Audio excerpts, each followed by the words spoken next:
so I don't forget. So Okay. we'll record this. You can catch the end of it afterwards. Okay, thank you. So just so you guys know, they're out of state. So the CE credit portion of allowance for this class is Utah only, but the knowledge. Right.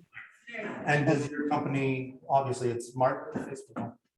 So you'll still get some great benefit out of them. I'm glad you guys are here. Thank Hey, you. Sid. Hey, Tara. Well, we got Missouri, we got Idaho, we got Washington, we got Oregon. So Wow, is that what CE credits does? Or is no, it- they don't get that. I think we all need to up our marketing game. So I know we got more people coming in here in person too. So Is there something- I'm Oh, gonna, that's fine. just that. I know when we all talk, it's like really annoying for you guys, so you can turn down your volume. I'm just gonna leave it on. How are you, Robert? Good to see you. We're not gonna wait too much longer because it's 11, but we're short. See, there's Suzanne.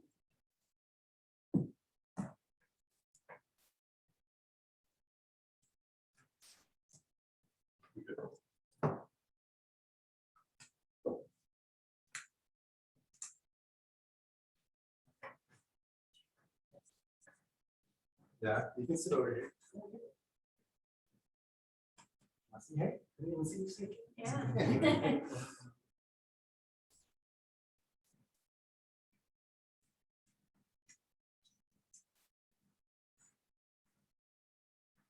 Who's real estate live? Oh, they disappeared too. Sherry. Hi, Sherry. Hi, Jeff. Good to see you. Good to see you too. Okay, guys, we're just gonna let other people hop on. We're expecting some more people in person as well. And then we'll just have to catch up. I will record this so you can kind of refresh your memory, and we'll make sure we share Kevin and Debbie's contact information with you. Debbie's our sponsor today with Security Home Mortgage, and Kevin Smullin is going to be presenting on Facebook marketing. Obviously, we all need to do a better job of our social media, so I'm excited for this class. So Kevin, come on up.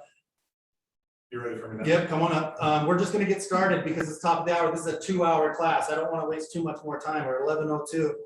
I'm going to share the screen here. So while I do that, Kevin can introduce himself. Look how tall he is. He's so tall. I consider myself a decent sized guy. Yeah, I don't have shoes. He's wearing platforms, by the way. Yeah, let me raise my camera.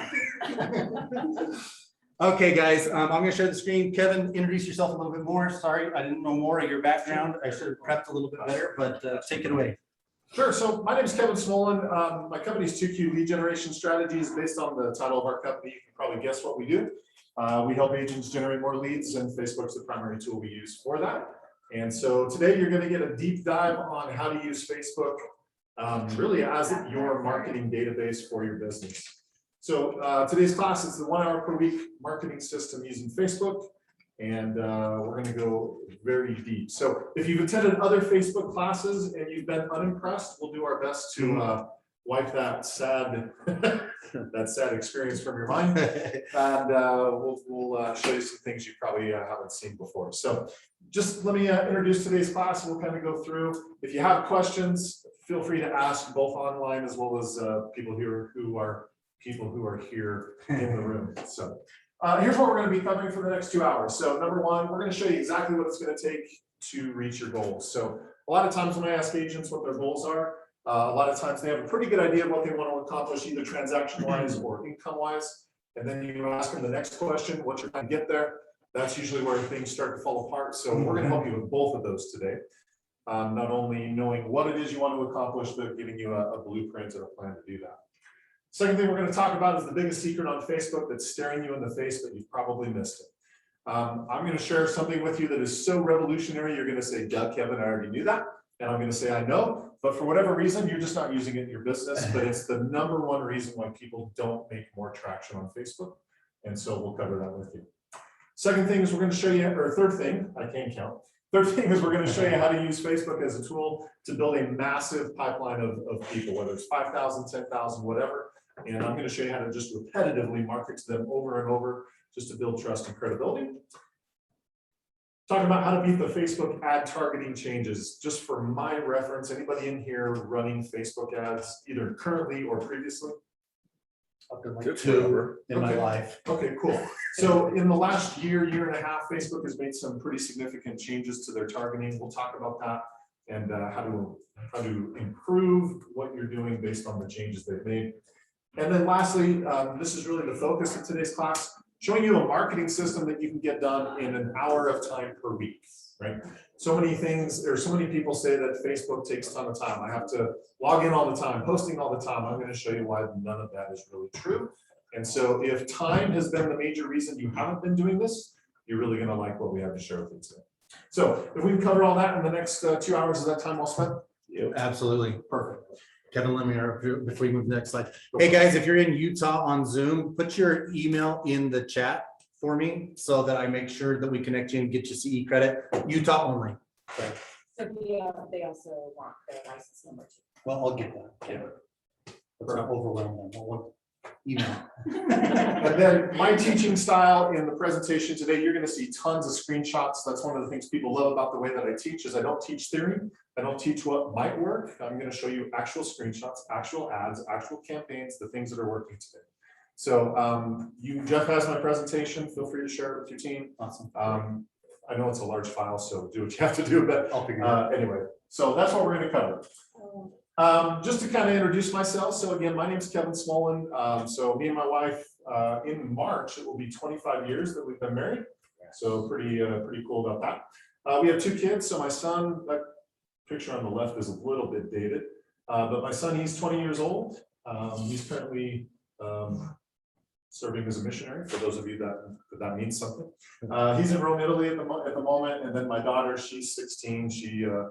She is very tall like me. She's about 6'2". Volleyball's her passion, and so that's her. We're all first-degree black belts.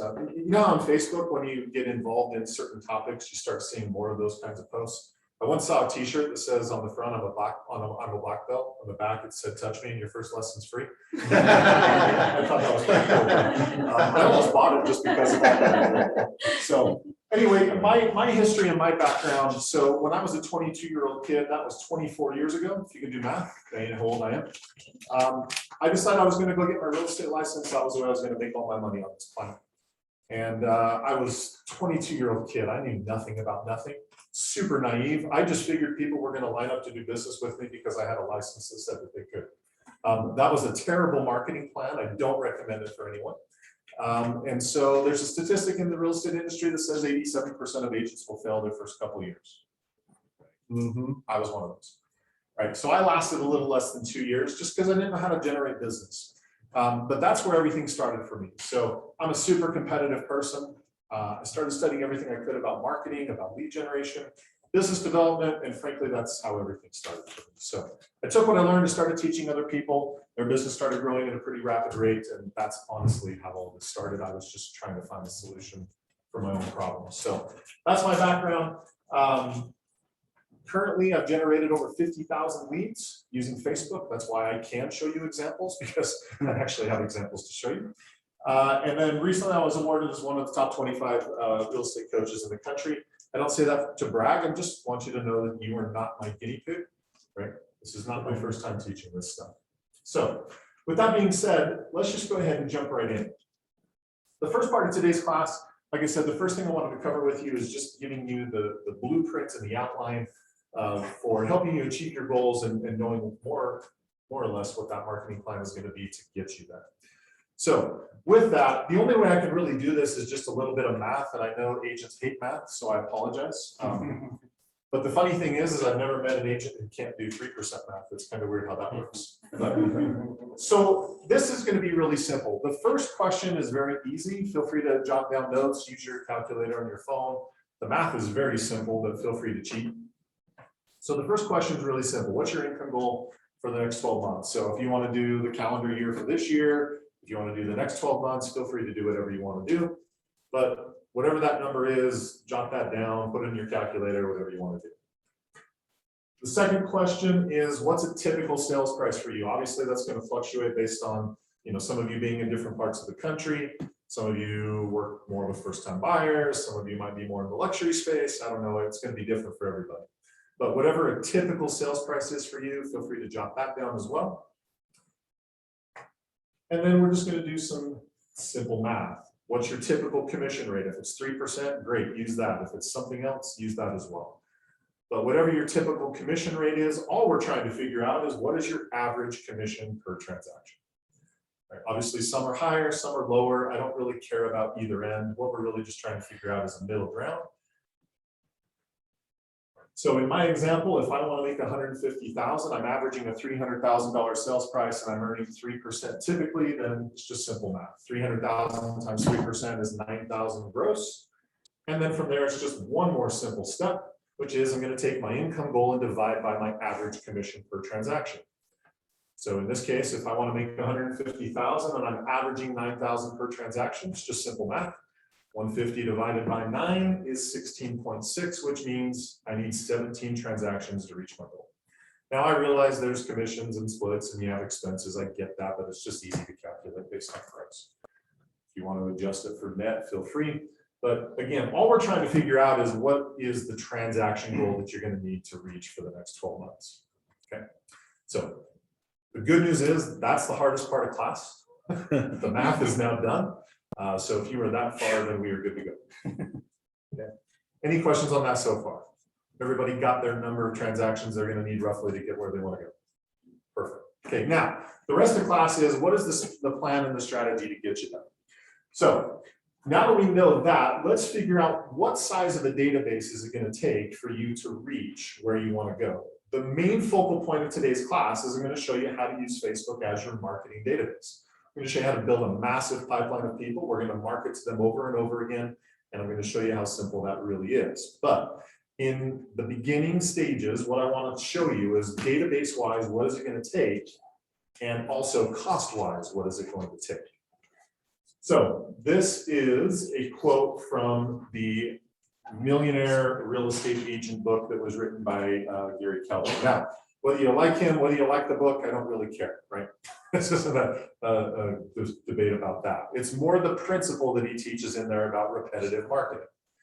So the quote right there says, our research and experience have taught us that for every 50 people you market yourself to 12 times a year, you can reasonably expect to generate one sale. So at a 50-to-1 ratio, you'll need a database of 2,500 people to consistently hit an annual goal of, I think that's just, anyway, yeah, it's cool. So the principle is we want to build a database and repetitively market to them. Okay. So now that you all have your number of transactions goal, let's start showing what that means database wise and how this plays out with digital marketing. So on this screen, what I want you to pay attention to before I explain anything is in those 3 colored boxes, there's the number at the bottom that has the number of closings. Okay, I want you to look at that number, and whichever one of those is closest to what your personal goal was that we just calculated, those are the numbers that I specifically want you to pay attention to. Because realistically, that's what it's going to take, and realistically, that's what it's going to cost you to do what I'm going to show you. Does that make sense? Mm-hmm. Okay, now with that being said, let me go through the numbers and explain what they mean. It's based on 2 different assumptions, which are right there at the top of the screen. Remember how the slide or the quote we just read talked about a ratio of 50-to-1? I like to be conservative. So with digital marketing, I'm basing it on a 100-to-1 ratio, meaning for every 100 people you have in your database, you should realistically expect 1 transaction to occur from that group of people. Okay. The second assumption that we're making is a 1.5 cent cost per impression. Now, if you've never marketed on Facebook, I realize what I just said might have been a foreign language to you. So let me tell you what that means. If you are running paid ads on Facebook, it does fluctuate, but what you'll find as an average over time is it roughly costs about 1 cent per impression. An impression just means every time your ad is shown. It's going to cost you roughly 1 cent. So on average, if your ad is shown to 100 people, it's going to cost you $1. Does that make sense? About 1 cent per impression. Again, I like to be conservative, so I'm calculating based on 1.5 cents. Right? So with all of that being said, all it is just math with each of those 3 boxes, and we just scale. So if I have 2,500 contacts on a 100-to-1 ratio, I should expect 25 sales to occur within that group of people in the next 12 months. Does that make sense? Now, why do I have 25 sales and 18 closings? I'm expecting 25 sales to happen amongst that group of people. Are you going to win 100% of that business? Probably not. But if you're repetitively marketing to them over and over again to where they know who you are, should you win the majority of it? Yes. And that's what I'm calculating is a 75% closing ratio. You should win about 3/4 of that business if you're repetitively staying in front of them. So that's why even though there's 25 sales, I'm expecting that you would win 18 of those closings. Does that make sense? And then based on that size of the database, realistically, that's what it would cost you to repetitively market to them every single month. Do those numbers make sense? And then from there, everything just scales, right? And that's one of the things I love about Facebook is you can scale this to whatever level you want to scale it. The reason I covered this at the very beginning of class is because everyone says, well, Kelly, this is a great system. How much is it going to cost me? Well, let's just get that out of the way now, right? Realistically, this is what it's going to cost you to do what I'm going to show you today. Okay. So questions on that so far? Awesome. All right, perfect.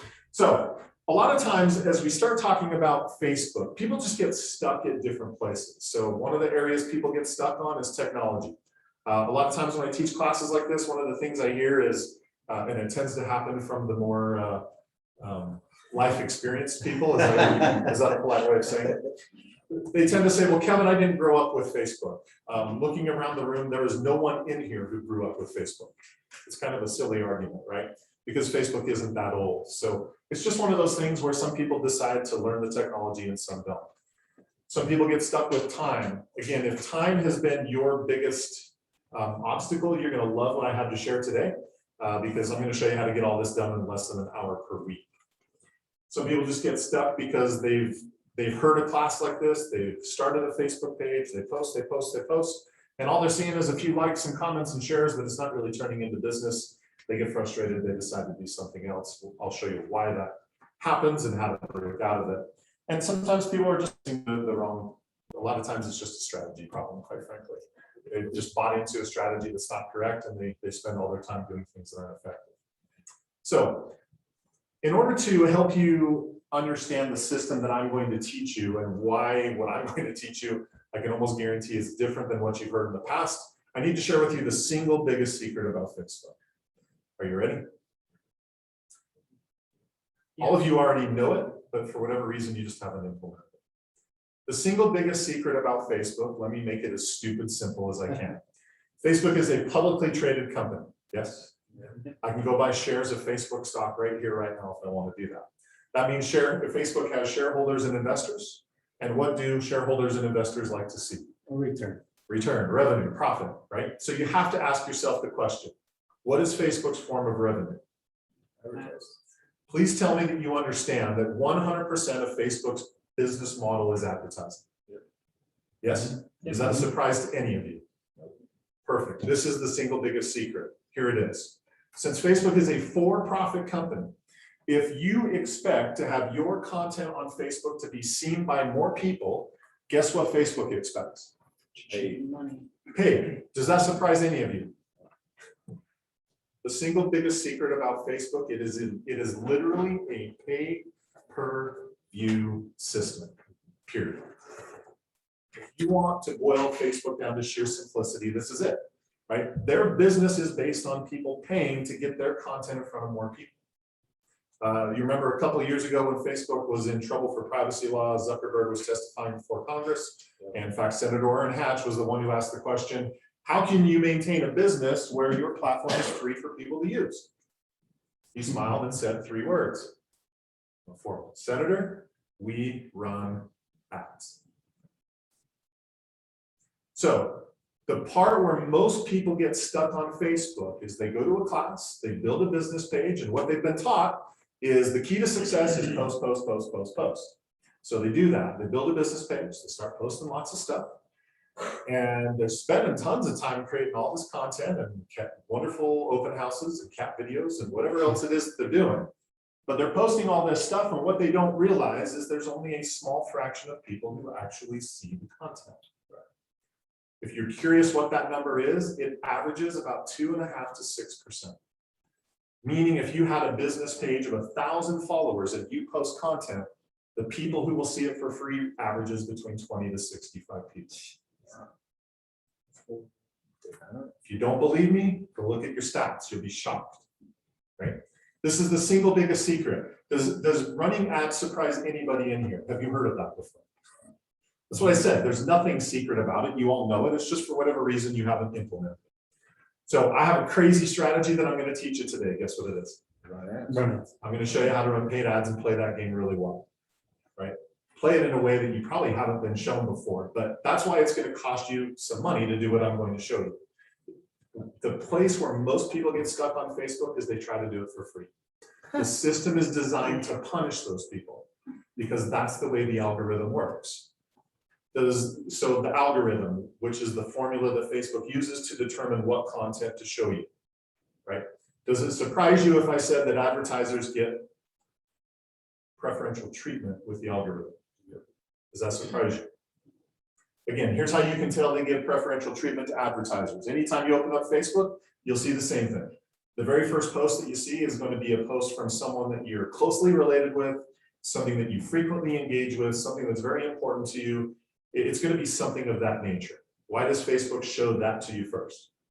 Look, their job is to keep you on their platform as long as possible, right? They are fighting and trying to get your attention, right? Attention is the name of the game. The second post that you see on Facebook, guess what it is? Sponsored ad. It's an ad. How do you know it's an ad? It'll say sponsored underneath the name of the company that posted it, right? That's how you tell it's a sponsored, it's a paid ad.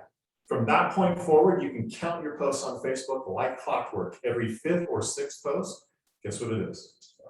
Sponsored ad. But this is the game, right? The people who try to do it for free are the ones that struggle. They build this page, they're posting all this stuff, and what they don't realize is no one's seeing their content. That's the #1 problem where most people get stuck. So again, I don't want you to just take my word for it. You can look at your own stats. This is the stats of one of my clients' pages before we started working together. The part that you can't see on this screenshot is at the time I took this, they had about 350 people who had liked their page. Okay, that's the one thing you can't see on the screenshot. And then just a little bit of the story. So before we started working together, they had signed up for one of those services where they post content to your Facebook page every day automatically. Sounds awesome, right? New content all day long and I don't have to do anything. Sounds great until you do it and you realize it's not working, and then this is why. So think about it, right? This column right here labeled reach, just so we're speaking the same language. What is reach on Facebook? Yeah, it's the number of unique people that have seen the post, right? That's what that means. So think about it. If they have 350 followers, why did only 19, 23, 25, 34, 17? Why are so few people seeing the post? It's probably just a boost, one of those things just getting out there, right? It wasn't a paid ad. Wasn't a paid ad, right? So you mean to tell me that those 350 people who raised their hand and said, yes, I want to see your content, you have to pay to reach those people? Is that what you're telling me? Yes. Okay, why did 800, 4,600, why did that many people see those posts? Paid ads. We paid for the privilege of showing up in other people's news feeds. Again, you can look at your own stats. In fact, most people, when they look at the stats of their page, they're absolutely blown away of how few people are actually seeing it. This is the #1 area where most people get stuck, is they're spending all this time posting stuff and they just don't realize that they're not getting where they want to go. Does that make sense? So with that being said, I'm a huge believer in database marketing. I think you've already got that sense from what I'm talking about. So I firmly believe that the person who has the largest database and repetitively markets to them, they're the ones who win, right? It's not rocket science. We just want to consistently be in front of people. So focal point of today's class, I'm going to show you how to use Facebook to build a massive pipeline of people. They're going to be people that are interested in what you're doing. They're going to be interested in real estate. They're going to be interacting with your content. It's going to be inexpensive to set up and easy to maintain. And it's going to take less than an hour of your time per week. So it's all about the database. This is one of my clients. In fact, he and I have been working together. Next month, it'll be 2 years since we've been working together. Through the marketing that we've done, I'm going to explain more, and you'll see tons of this as we progress through today's class. But Facebook has this section called custom audiences, where you can build audiences of people based on people that have gone to your website, watched a video, engaged with your Facebook page, and lots of other criteria. So what we've done is we've used these tracking mechanisms to track people just that have watched his videos, been to his website, filled out a lead form, all different kinds of things. He's amassed an audience of 113,000 people. And my client, he's one of those people that have been in the business for 20 plus years, right? In fact, he told me when we first started that for those 20 years, his production's pretty much stayed the same for 20 years. Hasn't really varied more than 10% per year, right? The first year we started working together, his business doubled. This year, he's on track to double again. He's had to hire more people. And in fact, it's all because of this, right? It's just building up an audience of people that are interested, and we just repetitively market to them. That's what I'm going to show you how to do today. How to do today is this very principle.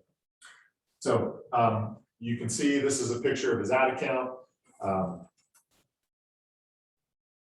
You'll see it on the presentation, but basically it's just constantly working. The number you can't see down here at the bottom right-hand corner as far as what he spent, that number is $7,500.09. Now that's over 2 years, right? So if you average that, it's costing him about $400 a month. $416 is the number. That's really good. Again, it's going to cost you something to do what I'm going to show you, but it's all about the strategy and the way that you use it. Does that make sense? Okay. So it's this whole concept of using Facebook as a marketing database or a marketing funnel, if you're familiar with that kind of terminology. There's different things and different ways that we will attract leads, whether it's people filling out a lead form, watching a video, going to your website, all kinds of different options.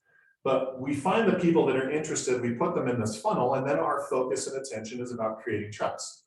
We want to build trust, build credibility, name recognition, so that they realize you're the go-to person. They'd be crazy to go somewhere else because they're not going to get the same thing, right? It takes a little time and a little repetition. So this whole concept is what today's class is all about. How to get people into the funnel and how to keep in front of them over and over again in less than an hour of time per week. So I firmly believe that agents who are not doing as much business as they would like to, the number one problem they face is an obscurity problem. People just don't know you exist. I firmly believe if more people knew who you were, if they knew your background, your qualifications, what you could help them achieve, I firmly believe if people knew that, you would have more business. The problem is people don't know that. And so what I love about Facebook is it's a very powerful way to break out of obscurity in a hurry, right? But there is a process to it, and that's what I'm going to show you. So the strategy and methodology that I'm going to teach you consists of doing 2 posts or ads per week. When I use the word post, please realize I mean ad, because if all you did was post to your page and do nothing, you're wasting time, because no one's going to see it. It's the ad that puts it in front of the people that we want to put it in front of. So the strategy that I'm going to teach you is doing 2 posts or 2 ads per week. Okay, so think about it. How much time does it take you to do 1 post? Okay, so if it takes you 30 minutes to do, which I think that's a long time, but even if it took you 30 minutes, I'm asking you to do 2, right? How much time are you spending per week? Hour. That's where the hour comes from. Okay. Now, the 2 ads that we're going to run, one is going to be focused on adding new people to this database, right? Adding people. And today's class is nothing but showing you examples of everything that you see on the screen. That's all I'm going to show you today, right? So we run a series of different kinds of ads to add people to the funnel. And then once they're in, we run another set of ads to build trust and build credibility. So for those of you who buy leads from like Zillow, Realtor.com, I don't care, pick any of them, right? The problem that you have with any of those lead sources is that 100% of them are cold leads. And that doesn't mean they're bad, it just means they don't know you and you don't know them. Anytime you're dealing with cold leads, guess what closing rates are? Insanely low, typically around 1%, that's kind of the industry standard. Right? The problem with most of those leads being cold is they just don't know, like, and trust you yet. That's the missing element. And that's why we're going to spend a good part of our time cultivating these people, warming them up, letting them know who you are, your background, your credibility. That's where the quote unquote magic happens. There's no shortcut. There's no magic bullets. If you're looking for that one thing that's going to fix your business overnight, you're going to be disappointed by what I have to share, because that's not what this is. If you're looking for something that you can consistently use to fuel the rest of your real estate career, you're going to love what I have to share, because that's what it's about. It's about fueling your long-term growth for your business. So again, 2 ads, one to generate leads, one to cultivate leads. Does that make sense? Perfect. So the key principles that make this work is, again, my experience in real estate says that it's very much a relationship-driven business. 99% of the time when people do business with you, it has nothing to do with the brokerage you represent, it has to do with you, because they know, like, and trust you. And so we want to make sure that we capitalize on that. And the way that we're going to do that is by that repetitive marketing. They're going to see you over and over and over again and realize you're the go-to person. Build a database of people that want information. Again, it's not just a group of people. These are people that are going to be interested in real estate based on their behaviors, the things they're clicking on, the things they're watching. Those are the people that we're going to be adding. And slow and steady wins the race every single time. The one thing that I will tell you is that my most successful clients, the ones who see the most out of what I'm sharing with you, has to do with their consistency. Their success didn't come from any one ad that they ran. It comes from the sum total of them all. Right? So again, my experience is there's no magic bullet. People try to shortcut things and they end up doing more harm than good. So these are the principles that make what I'm going to share with you today. Now, in order to do what I'm going to show you how to do today, there's 3 things you're going to need. You're going to need a business page. You're going to need an ad account. I don't think that surprises you since we're talking about running paid ads. And you're going to need a business manager account. I realize that's similar terminology to the business page, but it is something different. Okay. The business manager account and the business page are 2 different things. The business page is what most of you probably already have. It's the page that you created where you're posting all your content, asking your friends and family to like that. That's what I would suspect most of you already have. An ad account, if you've been running ads or boosting posts, then you already have that as well. The business manager account is the part that most of you would probably need to set up if you don't already have it.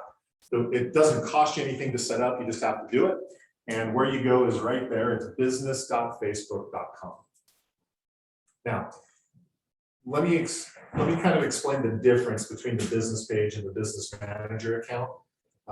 Just because a lot of the screenshots and a lot of the things that I'm going to show you actually come from the business manager account. So what's happened previous times when I've taught this class is I'm showing these screenshots and people get frustrated. They're like, Kevin, I don't have that on my business page. And they don't like my answer because it's like, I know it's not there, right? It's part of your business manager account. It's something different. So just to kind of explain the difference, forget real estate for a second. Let's say you own a retail store. You're selling clothing or trinkets or I don't know, whatever it is you're selling, right?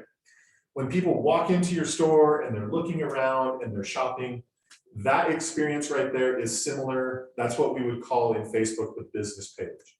People can come to your page, they can look at all the posts, look at all your content, look at your about information. They can kind of shop around and get a sense of who you are. Okay, that would be the Facebook equivalent of the retail store. But your retail store has more than just the storefront, right? You've got the back area where you have all your office and your supplies and your inventory and your records and all the things you use to run your business, but it's not the part that's publicly visible, right? In Facebook terminology, that would be the business manager account. It's the tools and resources that they give you as an advertiser to help you grow your business. But it has nothing to, it's connected to your business page, but it's not the part that's publicly viewed. Does that make sense? So again, a lot of what I'm going to show you are these back-end tools that aren't on your business page. You got to realize that's where they're coming from.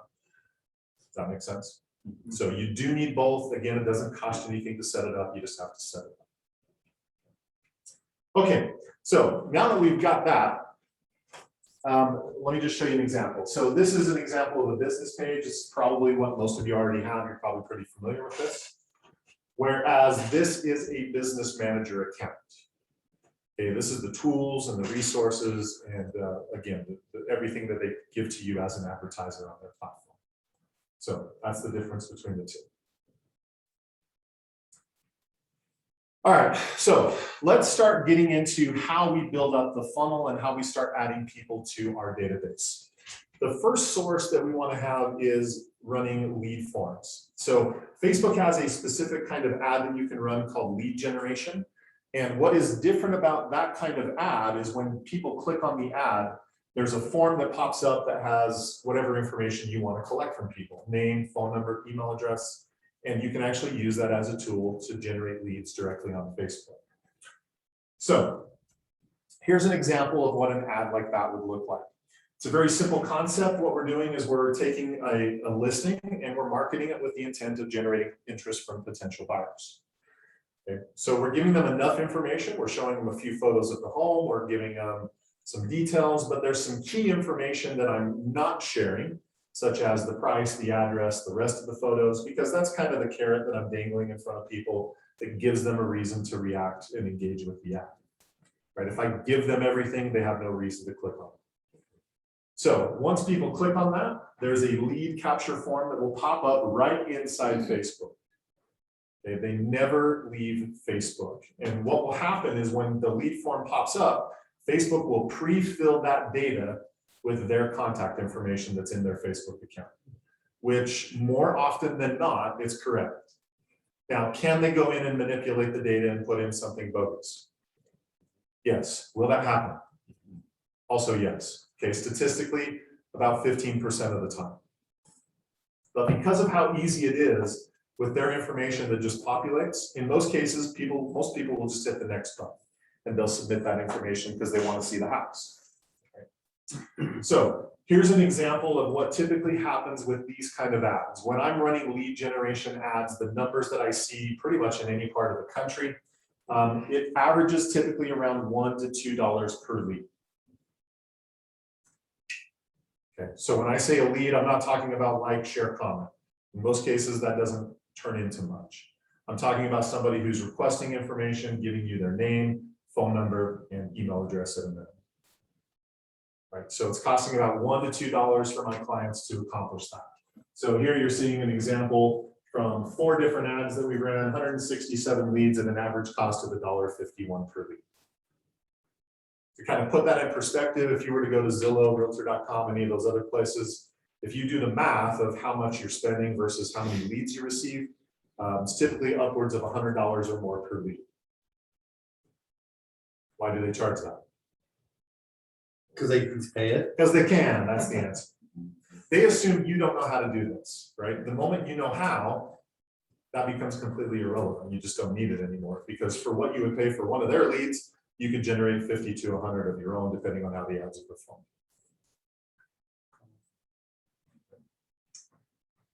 So the benefit of this is the way that we set it up is we use tracking systems inside Facebook that are called custom audiences. What you're seeing here is the custom audience creation screen inside the Business Manager account. You're going to see this screenshot a ton during today's class because I'm going to show you how to track everything. And this is the way that we set up the tracking mechanisms to start building that database. So with this particular style of marketing, what I'm showing you is based on a lead form, right? People clicking on the lead form and filling that out. The default settings is anybody who opened the lead form. So here's what happens a lot of times with ads like what I just showed you. People are interested in the home, they click on the lead form or click on the ad, they see that we're requesting contact information, and what do a lot of people do? Click away, right? Because they don't want to submit that. Is that a lost opportunity or is that lost traffic? No, because the setting is anyone who opened it. The thought process is if they were interested enough to click on the ad, is that someone I want to keep in front of? Whether they fill the form out or not. You bet. Right? If they were interested enough to see the data, whether they filled the form out or not, that's someone I want to keep in front of. So even though they may not have filled that form out and I may not have got the lead information, I can still add that person to this database. So Facebook allows me to track that for 90 days. That's the maximum period of time. So anyone who's clicked on my ads for the last 90 days, I can track them. And then every time you set up a custom audience, Facebook asks you to give it a name. I'm just going to call it lead form opens 90 days. That tells me exactly who this group of people are. Okay. So again, the thought process is, if I get a lead, great, I can start following up and start working with them right away. But whether they filled it out or not, just the mere fact they clicked on my ad puts them into this group of people. Okay. Questions on that? Awesome. So if you haven't created any audience yet, you just go to like create audience and then you do your. Yeah, so inside your business manager account, there's a section called audiences. Okay, And then this is called a custom audience. okay. Yeah, it's in your business manager account. Any other questions? Can you set up as many audiences as you want? Yes. Which is where we're going. Yep. So if you want some free lead generation templates, I think most of you have my email address. If not, you can put it in somebody can put it in the chat or whatever. But feel free to email me. I'm happy to send you a PDF that has some of the ad templates we use for buyer leads, seller leads, open houses. If you're interested in those, let me know. Happy to send it to you. It's just kevins@kevinsmullin.com. Yeah, so just send me an email. Just let me know you want the templates and I'll just reply and send them to you after the class. So. Anyway, that is the first way that we start building our databases based on those people that we're sending lead generation ads to. Okay. The second way that we're going to start adding people to our database is relationship marketing. So I'm a huge advocate of relationship marketing, marketing to your past clients, your sphere of influence, those relationships that you have. For every, almost every single agent that I talk to, when I ask them where the bulk of their business comes from every year, guess what they say? So it comes from people they know or referrals from people that they know. That's where the bulk of their business comes from. And then I ask them the next question, which is, what are you doing to market to those people? What do you think I hear? Nothing. 3 out of 4 times, that's what I hear. Statistically speaking, from people I talk to, only 1 out of 4 is doing anything. And the one who's doing something, they're doing something that's usually not very strategic. They're doing like recipe cards or something like that. Don't get me wrong, it's better than nothing. At least they're staying in front of people. But I'm going to show you how to be way more strategic than that. So with relationship marketing, you know, these numbers that I'm sharing with you, these come directly from the National Association of Realtors, the NAR. They do tons of studies on this stuff all the time. What they found is 83% of people said they had a good experience working with the agent and that they would be happy to refer them. And you'd expect that, right? When people work with a professional, they tend to have a good experience. Yes, there's a few bad ones, but for the most part, it's a good experience working with someone who knows what they're doing, right? Now, the next question they ask them is, if this is your second or subsequent purchase, did you use the same agent for this transaction as you did the previous transaction? What percent do you think said yes, it was the same agent? I was gonna say like 40. Well, you're being kind.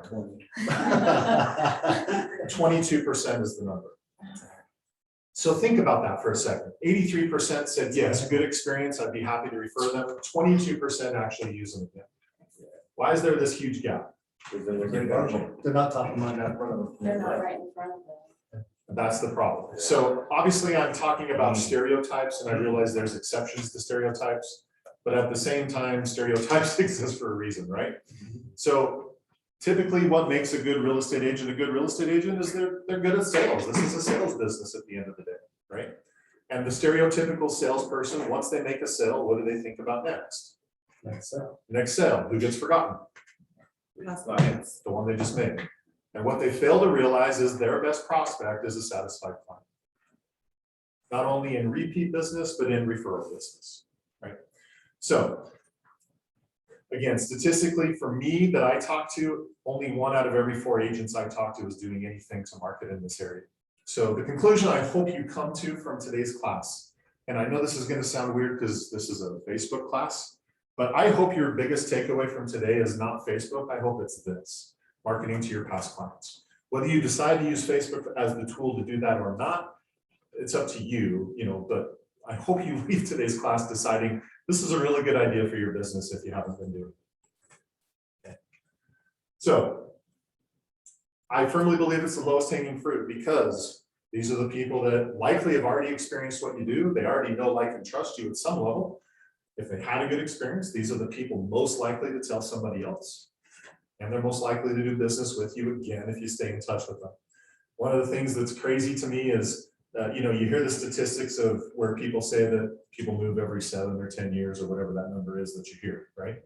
And that's the excuse that I hear from agents as to why they don't do this. Well, Kevin, they're not going to be buying a house again for 7 years, and I don't know if I'm going to be in the business that long. Then you won't. Again, that's kind of my response. You're probably right. But here's the thing, right? Do people move faster than 7 years? Does life happen to people that force them to move? Death, job transfer, divorce, foreclosure, and the list goes on and on and on, right? In 2 years, I've moved 3 times. My real estate agent loves me. Because things happen that force people to change, right? Ended up buying a home, we hated it, we hated the neighborhood, and we wanted to get out as soon as we could. So again, things happen, right? So keep in touch with people. And if I can get on my soapbox for a moment, I firmly believe that your relationships are your competitive advantage, right? As the industry as a whole trends towards the iBuyers and things happening online and cutting out the full service real estate agent, I firmly believe that your relationships are your competitive advantage in this industry. Because the one thing that none of these companies who are trying to do everything online, the one thing none of them can duplicate is a relationship. It's your competitive advantage. So hopefully you buy into that and decide this is a really good idea for your business. Now, just to kind of show you what you're missing out on if you haven't done this. So let's say you have a database of 200 people that you know. I would suspect most of you probably know way more than that, but we'll start with 200. So if people do move every 7 to 10 years, I'll take 10 and be a little conservative. That means 1/10 of everybody you know is going to be moving in the next 12 months. Your job is to figure out which 10% it is, right? So if you have 200 people that you know, 1/10 of them are moving, that's 20 transactions that are sitting there in the people that you already know. So if you're averaging $9,000 gross commission, that's 300,000 at 3%. That means you have $180,000 of commission sitting in your database. 200 people. Ever thought about that? What are we not calculating? People they know. Referrals. And the numbers just go crazy when you start thinking about that. So regardless of what numbers you want to use, can you see what you're missing? And this is some of the easiest business you'll ever do because they already know, like, and trust you at some level. That's so much easier than trying to convince a stranger to know, like, and trust you. Now, there is a formula that I recommend for marketing to this group of people. So the formula consists of 4 different steps. Step number 1 is we're going to run an ad every single week. I don't think any of that surprises you based on what we talked about so far, right? I want to have an ad running every single week that's focused on building trust, building credibility, and my contacts are part of the audience for that ad. Okay. And it's a new ad, or can you Yes. keep running? Can you Or keep running can you the do same an one? ad from like 6 months ago? Can you? Sure, but I recommend new content. Okay. Just so that people constantly see something new. So there's something that happens in marketing called ad fatigue, where if people have seen the same thing over and over and over and over and over again and it never changes, they just get bored and they kind of start tuning in. Like the texts I send you guys. That's called text fatigue. But yeah, I do recommend sharing these out weekly. So again, the process that I recommend is 2 ads per week, 1 to add people to the database and then 1 to keep in front of them. And so I'm recreating ads every single week. Second part of the formula is to send a private message to people once every 90 days. Okay. So again, this is all about relationship building. I want to send people a message and contact them directly. Third part is recognizing them on their birthday. Facebook makes that super simple. I'm going to show you examples of all these. And then the fourth part is inviting everybody to like an annual appreciation event or doing an annual review.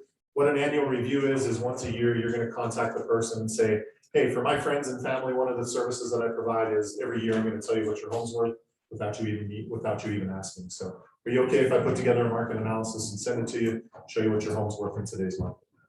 Okay, what are they going to say to that? No. Don't tell. Of course, they're going to say yes, right? Now, is my intent of doing that to get a listing? No. Will you bump into listings doing it? Yes, right.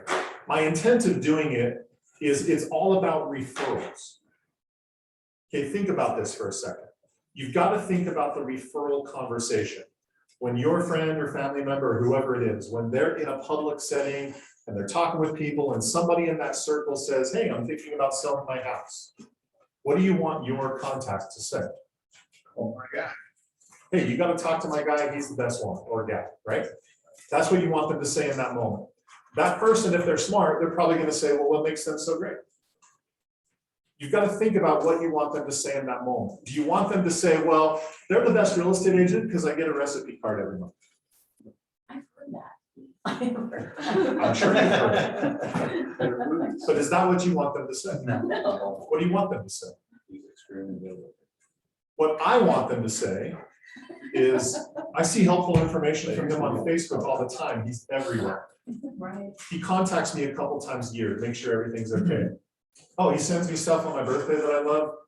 He puts on these parties for his clients that my family loves to go to. And he tells me what my home's worth every year without me even asking. If they're talking about you in that way, what just happened? Credibility. Credibility, right? How many agents service their clients like this? Very, very few. So standing out becomes really, really simple. That's why I said, be a little bit more strategic than recipe cards. Again, it's better than nothing, right? But there's ways to be more strategic as you go about this. Does that make sense?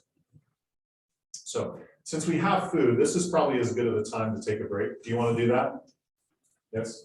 Yeah, it's perfect. Sure. Let's take a break for a second, grab some lunch, and then we'll hit the last part of class. Okay, guys, you guys on Zoom, stay Kevin, are with you us. at a I'm gonna Utah? open this up a little bit. Yeah, I live in Logan. Logan? Yeah. It's probably where you should move away from. Okay. Are you ready to move? Chase, will you Every do time that? I move, I keep going further Put north. the hood view on Yeah. for a You like second. it up there? Okay, let me say something to the guys on Zoom real quick. So next Wednesday is our snack pack drive for kids, okay? So Wednesday, we're gonna be assembling those packs here. So while I got your attention, put it on your calendars, okay? You guys on Zoom that are local too, we have on our Facebook group page a link to where you can sign up to our team GoFundMe page. We've already raised almost $500. What? Yeah, You just crazy, posted huh? that yesterday? Yep, just posted it yesterday. Our goal is to do 1,000 snack packs. And the reason I did that is because the goal set by somebody else was too low, and I said, we can do better than that. It's just our team, okay? So let's all come out for that. I'd love to have you here in the office. We're gonna set up an assembly line, and we're gonna pack these things. And I'm gonna prove Sydney wrong, if Sydney's on here, that it's gonna take all day. What time? Okay, we're gonna rip through it. We got our training at 11. We're gonna do it after the training, right after the training. That's gonna coincide with, Wednesday. the, That's the community day, EXP's community day. I know, but next, Tuesday, Wednesday, Thursday is a training for agent attraction, group attractions, or whatever it's called. For on Zoom? On Or- EXP. Oh, it needs to be, well, take a break for now. I want to document our efforts because this is for kids. There's a lot of people that go hungry. We just had a killer food drive with our golf event. And I'm not going to tell you how many pounds we raised because I want to have a little contest and have you guys guess. But it was pretty impressive. Oh, dang. Okay. Okay, it was like 3,050 pounds of food. Yeah. Isn't that great? That's what we did at our golf event. And you were there, you were part of that, right? So anyway, you guys that are here, get up, go grab a lunch. I'm gonna pull Debbie up front. So try and keep the chatter to a minimum because this mic is gonna overwhelm everybody on Zoom. So just kind of go get a lunch and come back and sit down. Since we have so many people though, that were part of. David, I can you just keep wanna this, or say- is this yours? Oh, okay. Okay. Hey, you guys, I just want to say something really quickly since we have so many people in the room and on Zoom that were part of that Top Golf event. This is so perfect for you to reach out and say thank you to all those people that participated, to your neighbors, and let them know what we did accomplish as a small group. We, in the last 2 years, they said that we had one of the biggest donations for a small group, and that is huge. Did that because of all of you, and I'm just so proud to be part of this. And so I'm excited to see what else we can do with the snack packs. Yeah, so I had a videographer there, and he created a great highlight video for us. If you haven't seen it on our Facebook page yet, it's there. I do have a YouTube link as well that you can swipe, or you can download that one and put it on your own YouTube channel, okay, and share that link. They'll take people back to your challenge. So Debbie Hart is gonna come up here. Debbie's with Security Home Mortgage. She's the one that provided lunch here for us today. In fact, she's the one that introduced us to Kevin. Thank you. And I think you met Sydney. Women in real estate. Women in real Yes, estate, yes. isn't that awesome? It was So a power the- girls Really event. good night. Yes, it was. These networking events work, guys, right? New relationships lead to their relationships and their relationships. It's just like our SOI that Kevin's talking about, but this is. Sorry, I want to mention something about that. Sorry, I want to mention something about that because this was an EXP Power Girls event. So Seattle has it, Washington has it, Idaho has it. Tara, I know is she in Michigan? Where's she at? Missouri. Tara, they have a Power Girls event there Sounds like too. fun. We got to meet incredible women like her. And so get part of that if you want to learn to network with more people in the industry. It's a lot of fun. So Okay, so Debbie, tell us a little bit about what you do in your company.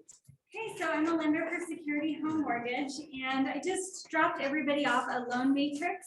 It's just a very helpful tool for real estate agents to be able to quote some of the basic things of the industry. You guys can't quote rates or fees, or can send them to us for that. But at least you can let your buyers know if they have quick questions about how much is required down. So it's 3% for a first-time home buyer, 5% after that, and the jumbo loan limits for Utah County and for Salt Lake County. So if anyone out there wants one, we'd be happy to mail one to you if you're in Do you have it Utah. on PDF? Yeah, we do. Is that good? Mhm. And do you, since you mentioned Utah, do you do loans in any other states? So we also do Idaho right now, and we're working on California and Colorado, so, yeah. And then the fun and unique thing about Security Home Mortgage is that because of today's market, we wanted to help the real estate agents that we work with compete. And so we came up with, this is another handout that we have for everybody. We came up with a 10-day close process.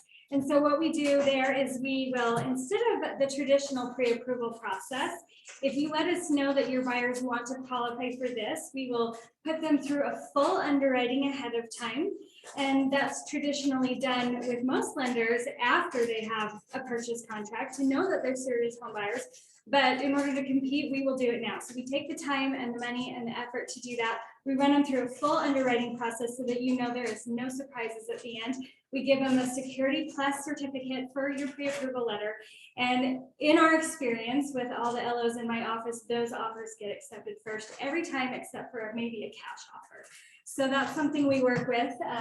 Yeah, and then if you have someone who needs a contract signed today, we can't, it takes a little longer to do the 10-day close certification process. So, but we do traditional pre-approval still, and we do close in as little as 21 days on those as well. We do all kinds of programs. We do the USDA, the VA, the traditional, conventional, and FHA. We even do Utah housing. If you have someone that has zero down, we work with those as well.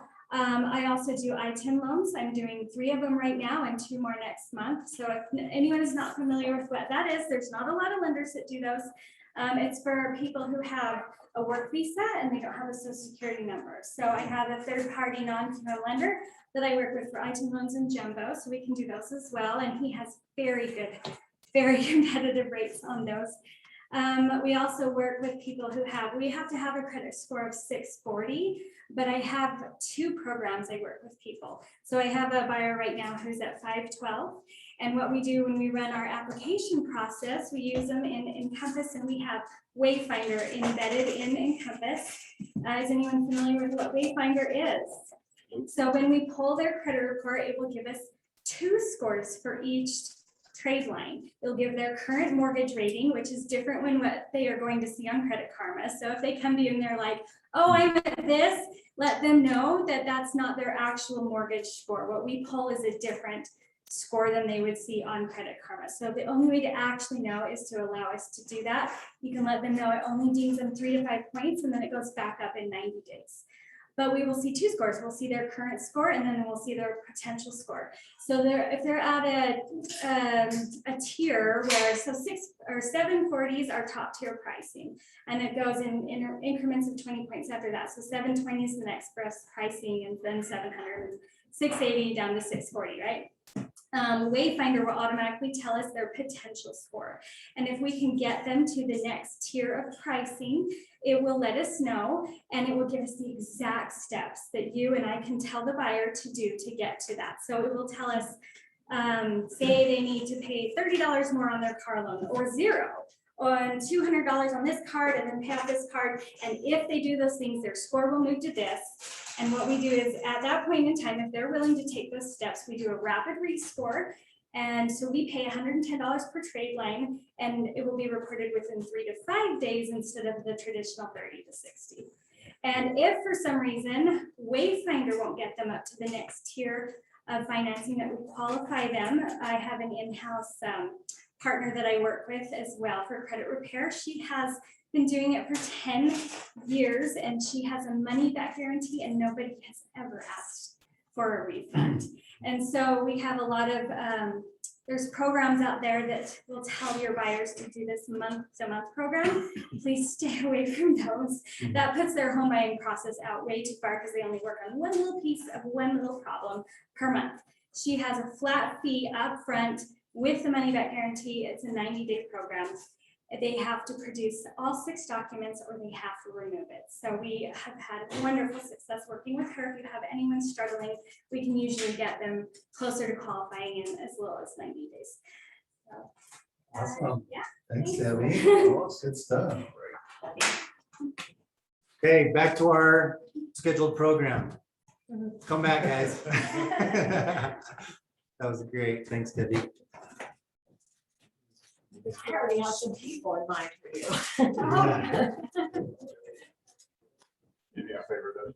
Yes. Yes, please. Thank you. So Kevin, a really funny comment on the recipe cards. As I was working with a client that was doing a 1031 exchange, she was just up here in Draper, and I was sending her contractors and helping her get rid of a really bad renter and giving her all of these things. And then she said, but I would love to help you get your house ready to sell. She goes, but I have this friend that's been selling the recipes and coupons for the last year. And I was just like, oh my goodness, how can I lose to Again, that? it's better than nothing. But I know, but that is why she used her, was because of that. That's But it funny. is That's the better first than time I've that. ever heard that. Yeah. So I can get your hours for 4 days.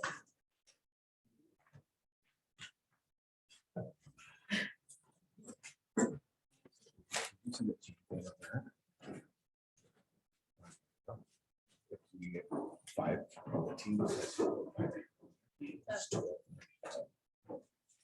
I wonder if we can, like, I have a Canva account, she has a Canva account. I was gonna get one, but I was gonna talk to you about it tonight, because it says if we go in there and go 5 people in one account, it's like $2 per person. We can mix and match it. Well, Sammy, the one that you have is like a group one, right? Yeah, Then you can have. I people can, do it, yeah, And then we can I can put match you in it. for all that in there.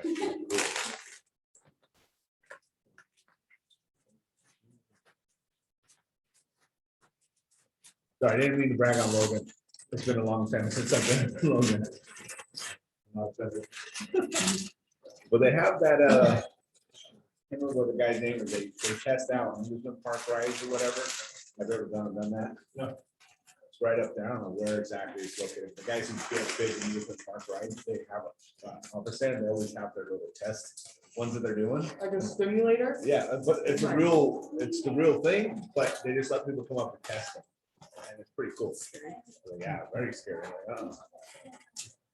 Besides the school, that's probably, That's not my fit. yeah. That's not my.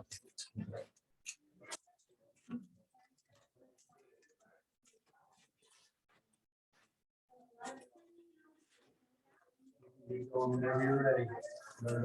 That's really quick. Yeah. For the snack pack, what's the donation place called? We are Out today. reach out today. Reach out today. Not Oregon. You said we're at 500 now, Jeff? Well, since I said that, Sammy just put in another 50, No, so we're probably over it now. no, we're at 500. What are we at, 450? We're at like 465. Ah, so we're over 5 now. She made good on that. Yep. Well, so our goal is 2,000 because the packs are gonna cost us just under $2 a piece, and I wanna hit that 1,000 number, nice and round.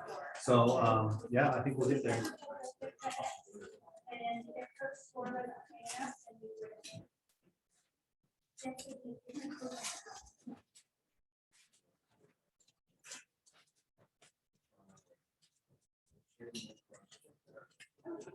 Kevin, you enjoyed Bear Lake quite a bit.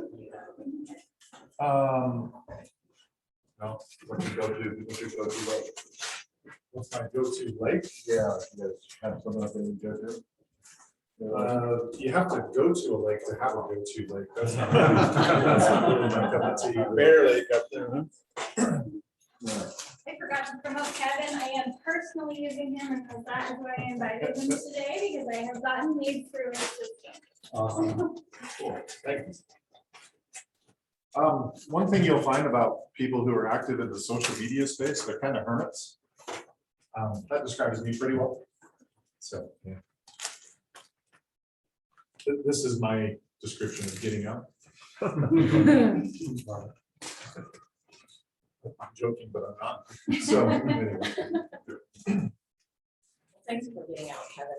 Pleasure. It's totally fine. Okay, so talking about marketing to our past clients and sphere of influence through Facebook. So let's talk about how we do that. The way that most people try to go about it is they'll use this community section on their page. So they'll go to their page, they'll go to this community section where you can invite your friends and family to like your page. And that's the way that most people go about it. There's two problems with doing it that way. Problem number one is you are at their mercy whether they accept that invitation or not.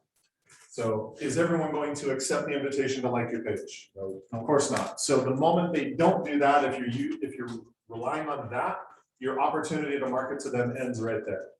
That's problem number one. Problem number two is even if they're nice and they do accept the invitation, the second problem is the one we've already talked about, which is very few people are going to see your content anyway, unless you're paying for ads to go beyond that.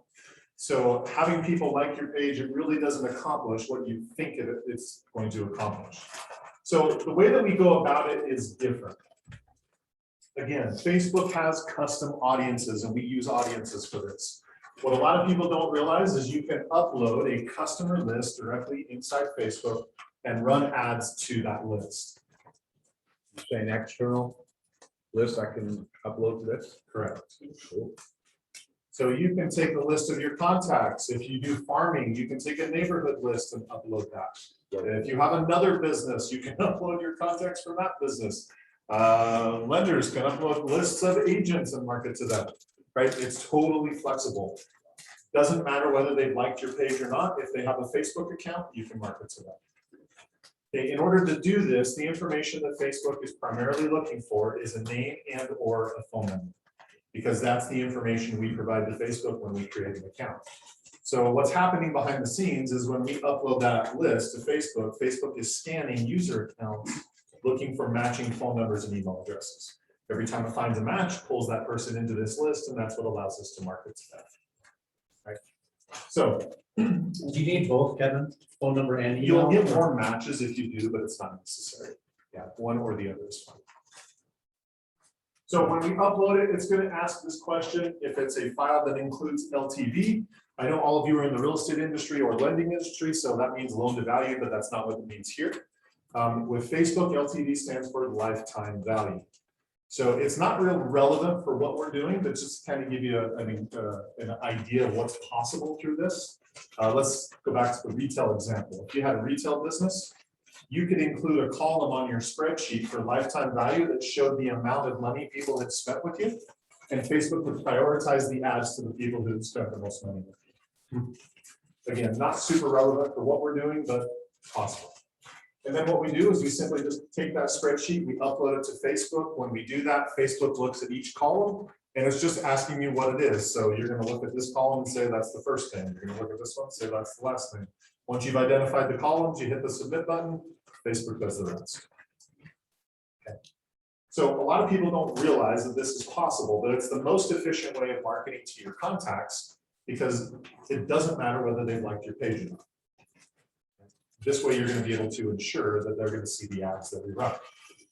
Now, the question always comes up, well, what do I send to this group of people? If you want my honest opinion, because these are the people that know, like, and trust you the most, I don't know that it really matters what you send to these people. Frankly, I think it's more about visibility and face time.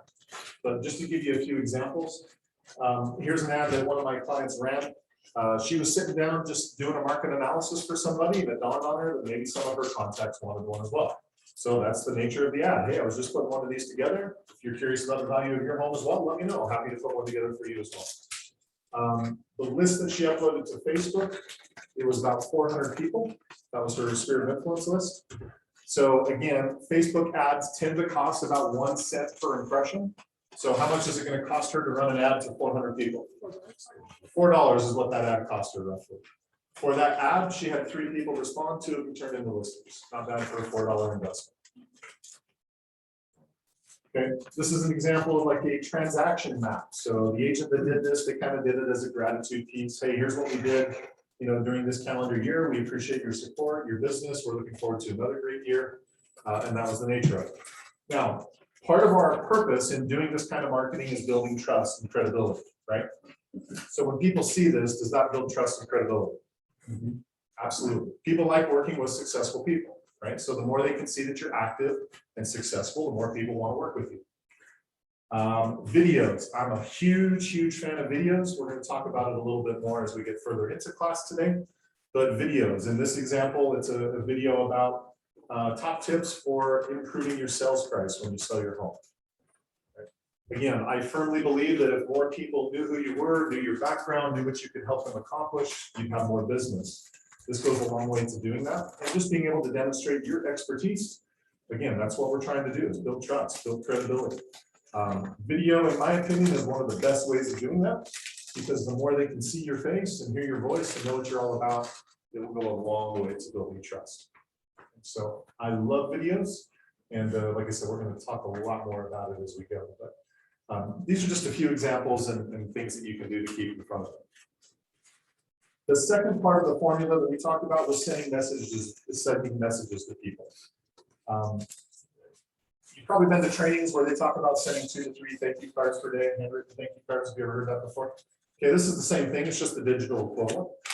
But what I like about it is that it's faster, it's more personal, it's immediate, and I can even use video. So some of you might have some of those programs that allow you to send video through email, and that's fine, they work great. Some of them have deliverability issues, but you know what never has a deliverability issue?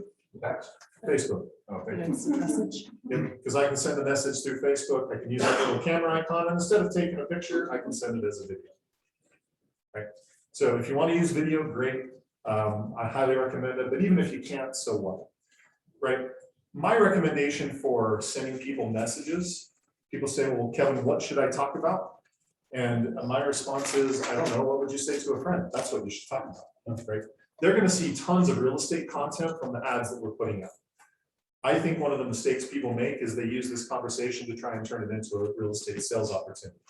That's not what this is. This is about building relationships, not hurting them, right? So if you're really struggling, the good news is Facebook will cheat for you, because when you turn on Facebook and you scroll through, you're going to see posts from people, right? You're going to see their vacation or the kid that just graduated or whatever, right? That's the perfect opportunity to jump in and say, hey, it looks like you had a fun trip. How things going? You can totally cheat and let Facebook tell you what to talk to them about. But worst comes to worst, whatever you would say to a friend, that's what you should say.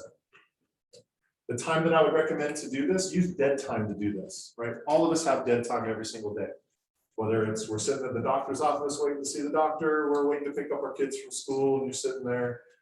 We don't like to admit it, but we take our phone into the bathroom, right? So when you're taking care of business, you can also take care of business, right? Probably not the time to send a video, but you get the idea. Right. Just take those little blocks of time that you have. It's not going to take you more than a couple of minutes to send a couple of messages to people. But just that connection, you'll be surprised at what you bump into when you just talk to people. Right? That's all this is. Are you sending that from your personal Correct. profile Yep. to the person that interacted with you? Yep. Yeah, because again, the assumption is, since these are people you know, you're going to be connected on Facebook. Okay. But yeah, that's all this is, just building relationships, staying in touch. Can you repeat that question? Are you sending this from what? He asked if we were sending it from personal profile, and the answer is yes, because we're assuming that these are your friends, family, whoever that you're connected with on Facebook.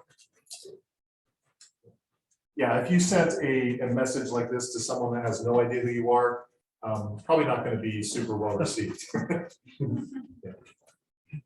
Okay, the third part of the formula was talking about birthdays. One of the things that's great about Facebook is Facebook makes birthdays easier than it's ever been.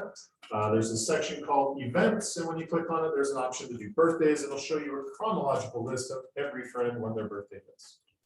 So birthdays are super, super easy on Facebook. Now, if you've ever had a birthday on Facebook, you know how it goes. What happens? Everybody sends you a message and posts on your profile, right? And what do 99% of those messages say? Happy birthday. Happy birthday. That's as far as they go, right? So guess what I recommend not doing? That, because you're just going to get lost in the sea of everything else. We want to do something that's going to stand out, that's going to be the leverage of your time. It's not going to take a lot of time. So my recommendation for that is to use birthday memes. M-E-M-E, right? If you're unfamiliar with that. If you don't know what a meme is, that's a meme, right? It's usually just some image with some text that people kind of find funny. What's great about this is if you go to Google and just search for birthday memes, you'll find websites that have hundreds of them. My recommendation, spend 5 or 10 minutes, kind of go through, find 5 or 10 that you think are funny, kind of consistent with your personality, things you would actually say to people. Just save them to a folder on your computer or on your phone. When it's somebody's birthday, upload the image. You can still just type out happy birthday, but because there's an image with it, it's going to stand out. That's how easy this really is. So there's all kinds of ones. Like I say, just find some that are consistent with your personality. Right. Funny little story about that one. So my birthday's in September. So I guess that's technically still this month, isn't it? Sorry, I've already moved on to October. This was a meme that somebody posted on my wall for my birthday. And what makes it even more funny is that's not a meme, that's the actual person who posted it. And what makes it even more funny beyond that is he's a real estate agent. Now, did I pay attention to that? Yeah. Yes. Did it stand out? You bet it did, right? In fact, so much so it made my class, right? So anything that you do that can stand out is perfect. Some of my clients will go to the trouble of singing happy birthday, they'll video, but when they sing, they just leave the name out so they can use that video with everybody. Right? Whatever you want to do, as long as it's different, awesome. It's all about leveraging time. So this is something that you can do in just a couple of seconds. In addition to typing out happy birthday, which most of you are doing anyway, it's as easy as attaching a photo and you're done. Super, super simple. Okay. Questions on birthdays? Okay, awesome. And then the last part of the formula is doing a client appreciation event. I'm a huge, huge advocate of client appreciation events. My clients who do them and do them consistently see fantastic results from them. Much like the Top Golf that you just experienced, same concept, just different target audience, right? So what's fantastic about Facebook is Facebook has a specific kind of post called an event, right? An event is just a post that has a date and time attached to it. So you can create one of those, and then Facebook also has a specific kind of ad that is focused on event responses. So here's how simple marketing your client event becomes. You create a post with the event, you upload your list, you run an ad to that list, and you're done. Super, super easy. As far as what the event is, my recommendation is make it something that's family friendly, something that people are going to want to bring their family to. And it doesn't have to be something that's expensive. Some of my clients have done simple things like a barbecue at the park, or a movie night at a theater, or renting out a local pool, Top Golf. I mean, there's any kinds of number of things that you can do with different price tags associated with it. I firmly believe it's well worth the investment. There's things that you can do to split the cost. Some of my clients will partner up with their lender, they'll split the cost, lender invites their clients, they invite theirs, everybody's happy. One of my clients did that for, back when going to the theater was a thing before COVID. We're actually doing that in November. Awesome. So they rented out the theater for, it was when Infinity War came out, you know, the Avengers movie, that was kind of a big deal. And so what they did to reduce costs on that is a lot of theaters have one night of the week that are discount tickets. Guess what night they decided to do it? That night, that cut their cost a lot. They partnered up with the lender, that split their costs again. I think it ended up costing like $400 or $500 to rent out the entire theater after they split it. And he got like 7 pieces of business from it, right? Not bad for a $500 investment. So I'm a huge advocate of that. In fact, I've got a client where 100% of their marketing, that's all they do. They put on one quarterly client appreciation event, and they're growing at like 66% per year because people love coming. They've got this reputation and they do a great job promoting it. So huge advocate of it, but Facebook makes marketing those super simple. So this is an example of one of my clients. He's probably like some of you. He's been in the business 20 plus years, has this huge database of people. And prior to meeting me, guess what he was doing with that list? Saying nothing, right? So in his case, 100% of what we did was we just got really focused on client marketing, showed him how to do that. And in 12 months, his business tripled. Again, that's the power and potential that's sitting in your database that most of you just aren't leveraging. So, like I said, I know this is a Facebook class, but I really hope this is your biggest takeaway, is that whether you decide to use Facebook for it or something else, this is a really good idea for your business. Okay. Questions on client marketing? Or SOI marketing? I'll just add a testimonial. Since we worked with Kevin and he got me to do my first video, I got 4 leads from it. So it works. Awesome, nice. Perfect, thank you. I need to bring you to all my classes. Okay, the next group of people we want to be adding into our database that we're marketing to over and over again is going to be people engaging with the page. So Facebook defines engagement as any of those 4 things: clicks, likes, comments, or shares. So if any one of those 4 things occurs, Facebook counts that as engagement. So the thought process is this: if people are taking the time to click, to like, to comment, to share, they're likely going to be more interested in what you're doing than the next person. And so because of that, that's the person I want to keep in front of.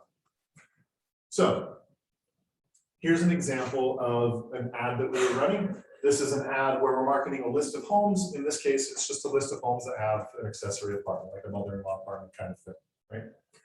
Now, this ad was seen by 25,762 people. Is that because they had 25,000 followers on their page? How did 25,000 people see it? We paid for that. I'm going to pound that into your head, right? Because if you're doing this stuff without running an ad, you're wasting your time because no one's going to see it, right? The ad is the muscle behind the strategy that we're using. So in addition to the number of people that have seen it, we've got all these people that have engaged, click, like, comment, or share, right? With what I'm showing you now, we're going to set up a custom audience tracking all of that so that the moment somebody clicks, likes, comments, or shares, that pulls them into this database that I'm going to keep marketing to. That's the person I want to keep in front of. Okay. Now, it's super inexpensive. So these 2 posts that I'm kind of highlighting right here, the one that's been seen by 1,700 people and 1,100 people, you can see the associated costs. So, this column right here is measuring engagement, clicks, likes, comments, or shares. This first one had 71 people between the 2. The second one had 274 people. So we basically added over 300 people to the database from those 2 simple ads. Oops, I went the wrong way. And here's what it costs them to do that, those 2 ads, $45 and $17. Again, obscurity is one of the biggest problems that agents have when they're trying to do more business. People just don't know who you are. That's where ads come in. We can get you in front of the people that are going to be way more interested in what you're doing and get you more seen, right? Yeah. So with that being said, here's how we set it up. It's the same thing. We still go to the audiences section in your business manager account. This time, I've been showing you different ones, right? Same screenshot, except this time it's based on engagement with your Facebook page. So the default settings are anybody who's engaged with the page. Unless there's a compelling reason to change it, I recommend sticking with the default settings. And Facebook allows us to track that for 365 days, a full year. So the moment somebody likes, comments, or shares, it pulls them into this list and we can keep marketing to them for a year. If they were already in the list and they like, comment, or share again, it just resets the timer. So all of a sudden it's day number 1 again. Part of our strategy, remember how with the lead generation form, it only lets us track those people for 90 days? Part of our strategy is with that, once we're adding people into the database, our next strategy is to get them to do something else. Click on something, go to your website, watch a video, any type of engagement, because it extends the time period that we can market to them. That makes sense? I got a question on that. You said it tracks it for 365 days. This might be a stupid question, but if you're just now starting to do something like this, does it go backward? Can it go backwards and see who's liked your page, or is there something that has to, an event that has to happen and starts tracking going forward? What answer do you want? The real one. It is retroactive, so it is based on any kind of engagement. Anything that's happened in the last calendar year, absolutely. Yeah, cool. That was when I was on. Well, I knew that's what you wanted. I was just gonna make you feel good about that. But yes, it will go retroactive because it's looking at that engagement. The moment you set up the tracking system for it, it starts looking at everything that's happened previously. Now, if you're doing a brand new page, obviously that doesn't help you, but if you've had some history on your page, it just means you're not starting at square one. Okay. And then it's gonna ask me to name this audience. That's my naming convention. I'm just going to call it page engagement, 365 days, something like that. That's going to tell me exactly who that group of people, who they are. Okay. And so the nice thing about that is that particular audience, once I have it set up, it's automatic. Any posts, any ads, anything I do in the future, it will automatically track engagement. So it's one of those, you set it up once, and unless you have a compelling reason to change the settings, you never have to touch it again. Questions on page engagement? Okay, awesome. The fourth group of people we want to be adding into the database are based on events. So we talked about this a little bit, but let's go deeper. So most of my clients will use events on Facebook for 3 different things. One of them will be open houses. So here's an example of an open house. It was set up as an event. We promoted that out to the community. You'll see here there were 11,200 people who saw that. How did 11,000 people see it? Thank you. That was a paid ad. Again, I'm going to beat that into your head. Because if you're not doing that, you're wasting your time. So we paid for the privilege for 11,000 to see it. So where it's roughly 1 cent per impression, having 11,200 people see it, that costs roughly about $112 for that to happen. And you can see 42 people responded. Now, are all 42 of those people going to show up at the open house? Of course not. But what if even half do? Would you spend $100 to have 20 extra people at your open house? Yeah, absolutely. If you don't understand that math, then we kind of need to work on that. But paying $5 to have somebody show up at the open house, I do that all day long. Which is in essence what that means. Right? So open houses are one example of how a lot of my clients will use events. A second example would be like a home buyers class. So some of my clients, they'll team up with their lender, they'll do a first-time buyer type class, that kind of an idea. Same concept. So in this case, this ad was seen by 5,200 people. Again, how did that happen? That's been paid for it. All right, so it cost us roughly $52 to run that ad. And 27 people said that they were either interested or going to go. Would you pay $50 to have 27 potential people in the room? I would too. Right? So again, it's a very inexpensive way to promote your business. Who cares? Let's say only 10 of them show up. Would you pay $50 to have 10 people in the room? I would too. It's still $5 a person, right? The numbers just make sense all day long. So this is a second example of how a lot of my clients will use events. And then the third one we've already talked about, which would be like a client appreciation event. So talked about that. I don't need to go any further. And then regardless of what style of event we're doing, we use the engagement ad that is focused on event responses, getting people to say that either yes, they're coming, or they're interested, or whatever the status is. The other thing that's great about events on Facebook, if you have ever clicked on something on Facebook saying that you were interested in something, Facebook has a built-in reminder system attached to that. So it will remind you saying, hey, this event you were interested in, it's coming up, it's today. It'll just remind you leading up to the event. So it's kind of nice to have that built-in reminder as well. And then what we do is same thing. We just set up the tracking system to monitor the people that said that they were interested. So we set up the custom audience again. This one is based on events. So think about it. A lot of times when people come to the open house, not everyone is super excited to sign into the sign-in sheet, right? This is like having a built-in follow-up system for your open house without having anybody sign in. So we set up the events. You can have your custom audience monitor, like track specific events, or you can have it track all of them. Again, unless there's a compelling reason to do something different, my recommendation is track all of them. Again, Facebook lets us track it for 365 days. And then that's what I'm going to call this, event responses, 365 days. So that creates the tracking system that allows me to keep marketing to these people in the future. Questions on events? Perfect. The next source is videos, video views. How am I on time? Oh, we're doing great. So video views. Videos, in my opinion, are one of the best types of content because, again, a lot of what we're trying to accomplish is trust, credibility. FaceTime goes a long way to doing that. So I love videos for the following reasons. We want people to see you, know you, like you, trust you. Have you heard in real estate that people do business with people that they know, like, and trust? Have you heard that before? Mm-hmm. Do you want to know why you've heard it before? True. That's also true. I like that answer.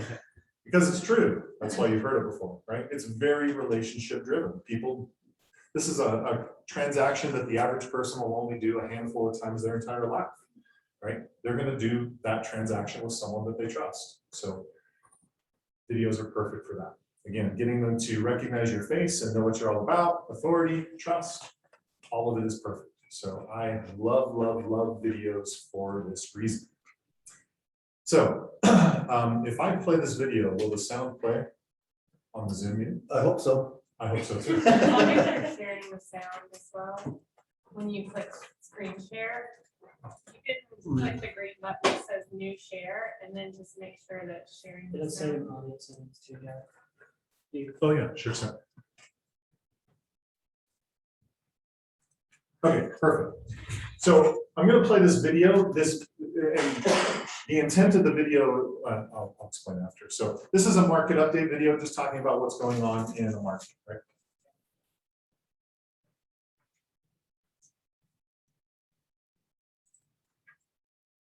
Hi, Collinwood Heights. Cameron White here from Influence Realty and Relocation, coming to you with the February market snapshot. If you are in the market considering selling, now's your time. It's go time. Our average sales price for the last 30 days is $453,841. Our average days on market, this is what the market's done. January, 65 days. February, we're now 49 days.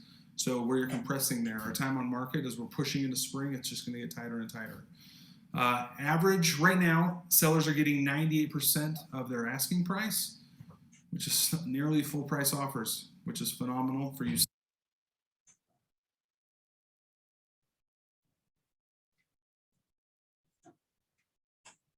Okay, well, that's the end of that video. Not sure what that was about. Okay, so part of the reason why I picked this video and show it is because when I talk to people about doing videos for their business, there's some objections I hear over and over again. And some of the ones are, I don't like the way that I look on camera. I don't like the way that I sound. I don't have the right equipment. The backdrop doesn't look good. I'm not dressed professionally. You name it, I've heard, right? Part of the reason I share this video is from a production standpoint. Is there anything special going on here? It's a guy recording a video from his laptop camera, sitting in his kitchen, collars undone, There's nothing special going on here, right? He stutters, he says some things that just kind of goofy, right? He's done about $2.5 million off of videos like this in the last couple months. Nice. And everybody who contacts him to do business, they all say the same thing. They all say, I've been watching your videos for months, and we were waiting until we were ready, and you're the agent we want to work with. Right? It's just timing. So it didn't happen because he shot one video. He does this every single month. One of the major things he does for his marketing is he'll shoot a video like this, let it run all month long, and then when the month is over, that's his cue to record the next video, and he does it again next month. Right? Can you target a video to a specific, like you were saying earlier, we can upload a list from wherever we want to farm and then target just that audience in that area? Of course you can. Nice. And that's how you farm on Facebook. So on Facebook, within the last year and a half, because they've been sued for discriminatory advertising by Department of Housing and Urban Development, by Fair Housing Administration, and lots of other ones, Facebook makes it so that if you're targeting an ad through Facebook, the minimum radius is 15 miles, which if you're trying to farm a neighborhood, that's obviously way too big, right? So the way that we beat that is exactly what he said. We take the neighborhood list, we upload that to Facebook, and that allows us to target. Dang, now I just need someone to help me with Microsoft so I can upload it. That's a different class. Sean. I know, right? We gotta get that. So Kevin, are these videos that autoplay on Facebook, or do they have to click on it? Great question. So if they're on their mobile device, most people just leave the settings as they are on their mobile. So if you scroll through Facebook, in most cases, videos will autoplay. If they're on their desktop, yes, they will have to click on it to start the video. But most people, probably 80% of people reach Facebook. So if it autoplays, does that add them to our previously viewed list? I'm so glad you asked. Anyway, let me show you a couple of examples and I'll answer that. Okay. So different, people say, well, what kinds of videos should I record? My answer is yes. So here's an example of a market update. That's the one you just saw, just talking about what's going on. Think about it. People ask you that question probably every day of your career. Hey, what's happening in real estate, right? It's just an easy piece of content to produce.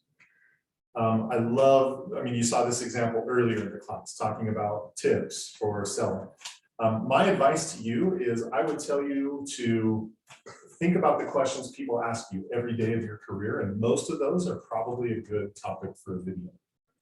So I do tons of video for my business. My YouTube channel, I've probably got close to 300 videos on there.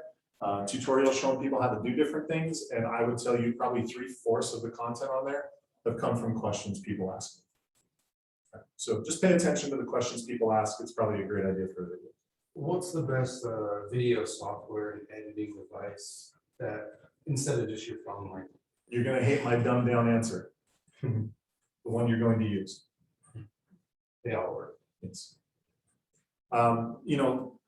Technology these days has gotten to the point where most of us probably have not only a great camera sitting on our phone, but also software that'll help us edit. If you want to know my honest opinion, I don't even think you need to worry about editing unless it's really bad. If you're to stutter and say and those kinds of things, my experience is people appreciate the realness of it. I think the authenticity is better than a professionally driven. I agree. I have clients who do it both ways, but that's why I like to show you the video that I just showed you, because there's nothing special going on there. Right? Would you say something? I was gonna say blue mouth without words. Oh, no. Is being authentic? Let them rip. It'll attract a certain audience. Oops. You're only talking to your people. Maybe. The people that are offended by it, they probably weren't going to do business with you anyway. True. You're not going to hang out with them. You're not telling anyone. But part of the reason I talk about this is because these are just such common barriers as to why people haven't gotten involved with video. The most common one is people just hate the way they look and sound on video. So can I help you cut through that crap really quick? Again, I've shot about 300 videos, right? Been doing this for years. Guess who still hates the way they look and sound on camera? You're never going to get over it, and nobody is near as critical as you are. They don't care near as much as you think they do. So the sooner you can get past that, the better. The tendency for most people when they first get started with video is they record it, they watch it, they hate it. They delete it, they re-record, they watch it, they hate it, and they go through this process over and over again.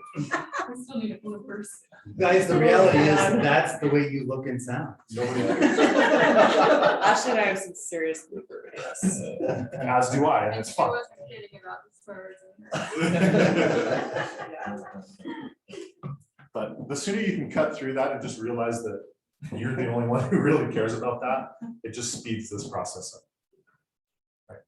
So videos are not required, but I have no hesitation in telling you my clients who use videos get way better results than the ones who don't. Because people know who they are. Right. Goes a long way. So highly, highly recommend it. But it's just a fast, inexpensive way to build an audience, because I can take that video, I can push the video to just my contacts if I want. I can push it out to the general public and build an audience very quickly. So I was telling you about my client, that's all he does are these market update videos. And you can see 1,900 views, 1,600 views, 1,600, 1,600, 1,400, and so on and so forth. Do you know what it's costing him to do that? He uses a massive budget of $2 a day. He's spending $6 or $60 a month to promote those videos out to his audiences, and he's doing a couple $1 million off of those videos.